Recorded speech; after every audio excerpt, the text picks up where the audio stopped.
పంట పెట్టుబడి తక్కువ, అధిక ఆదాయం వస్తే ఏ రైతైనా సంతోషంతో ఎగిరి గంతేస్తాడు. అది కూడా సాదాసీదా చిన్న పంటగా వేసిందే ఊహించని రేంజ్లో లాభం వస్తే ఆ సంతోషానికే అవధులుండవు కదా.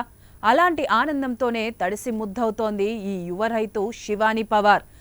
మరి ఆమె ఈ సక్సెస్కు కారణమేంటో చూద్దాం. మధ్యప్రదేశ్కి చెందిన యువ రైతు శివాని తాను ఎలా చిన్న పంటతో తక్కువ టైంలో అధిక లాభం ఆర్జించిందో ఇన్స్టాగ్రామ్ వీడియోలో షేర్ చేసుకుంది.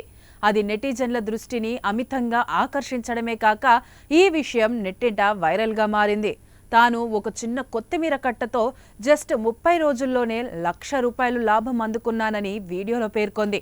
తన ఖర్చులు, పెట్టుబడి అన్నింటినీ తీసేస్తే 9 to 5 జాబ్ చేసే వారి కంటే మెరుగైన ఆదాయాన్ని ఆర్జించానని అంటోంది. తన చిన్న పొలంలో కొత్తిమీర పంట వేశానని, అది 30 రోజుల్లోనే కోతకు వచ్చిందని వివరించింది.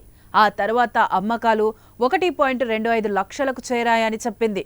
తనకు ఈ పంటకు విత్తనాలు, ఎరువు, కూలి, నీటిపారుదల ఇలా అన్నిటికీ కలిపి మొత్తం 16,000 ఖర్చయ్యాయని చెప్పుకొచ్చింది. రోజువారీ పంటలో ఉపయోగించే కొత్తిమీరకు తక్కువ పెట్టుబడి అవుతుందని, అయితే స్వల్పకాలంలోనే అధిక టర్నోవర్ని ఇచ్చే పంట అని వెల్లడించింది. శీతాకాలంలో ఈ ఆకుకూర అధిక డిమాండ్ ఉంటుందని, అదే తాను క్యాష్ చేసుకున్నట్లు చెప్పింది. నేల వాతావరణాన్ని బట్టి కొత్తిమీర సాధారణంగా 30 నుంచి 40 రోజుల్లో ఎకరానికి 5 నుంచి 10 టన్నుల దిగుబడి వస్తుందట. ఇలాంటి పంటలు వేయాలనుకునే రైతులు ప్రధానంగా గుర్తుంచుకోవాల్సింది ఏమిటంటే నీటిపారుదల, సరైన విత్తనాలు, పంటను సరిగ్గా నిర్వహించడం తదితరాల పట్ల కేర్గా ఉండాలని అంటోంది శివాని. తక్కువ కాలంలో లాభం అందించే ఈ చక్ర వ్యవసాయం ప్రస్తుతం ట్రెండ్గా మారింది. చాలా మంది యువ రైతులు ఈ వీల్ ఫార్మింగ్ ట్రెండ్నే అనుసరిస్తున్నారు.